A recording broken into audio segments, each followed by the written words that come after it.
శ్రీ శివాయ గురవే నమ.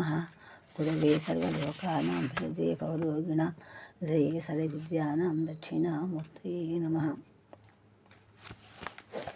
కృతయుగంలో ఒక సాలెపురుగు తన యొక్క పూర్వజన్మ సంస్కారం వలన తెలిసినటువంటి బుద్ధితోటి దేవదేవుడైనటువంటి శివుని సేవించాలనుకుంది.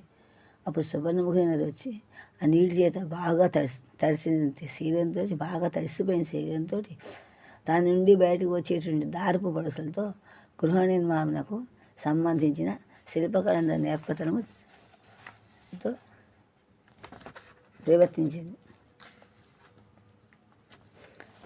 అంటే అంటే నాభి ఎందున్న దారంతో పటంలో అల్లడం ప్రసిద్ధం కదా. ఆ నాభి ఎందు దారము ఉంటుంది, అందుకని పూర్ణనాభుడు అనే పేరు సాలెపురుగుకు వచ్చిందన్నమాట. అలా ఎలా కట్టినా చూద్దాం. ఏం కథ అనుకుంది. ప్రాకారములు గోపురములు కొలువు కూటములు నర్తన మందిరములు కోశ గేహములు పందిళ్ళు కేళి నివాసము అంతఃప్రదక్షిణాయత వీధి ఉపహార భోగ మండపము గర్భ గృహంబు పరిణయం వైభవ నిశాంతము అంతఃపురము కక్షాంతరంబులు జాలకంబులు మెడలు గణకతోడ నిపముఖానల జాత చండీశ పుండరీకలోచన మాతృకాలోక నయన దక్షిణామూర్తి వటుకాది దైవతములను నిలయములు కట్టి అత్యంత నిష్ఠతోడ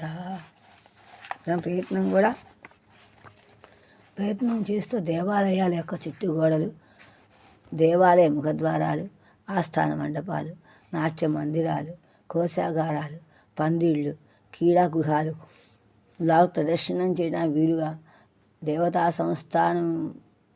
దేవతా వందన స్థానముల వీధి నైవేద్య భోగం చేస్తూ చేసేది. ఇంకా ఏం చేసేది, దేవతా విగ్రహమును చుట్టూ కూడా కాళని ఉన్నట్లు స్తంభం మీద కట్టడము, గర్భాకారము, బంగారం కళ్యాణ మందిరము, రాజులు దేవతా దర్శనములకు వచ్చినప్పుడు రాణి వాసపు స్త్రీలుండుటకు కట్టిన అంతఃపురము, రాజగృహములు, అంతస్తుల మధ్య భాగములు, కిటికీలు, ధనికులు దేవదర్శనం వచ్చినప్పుడు వాళ్ళు వీలుగా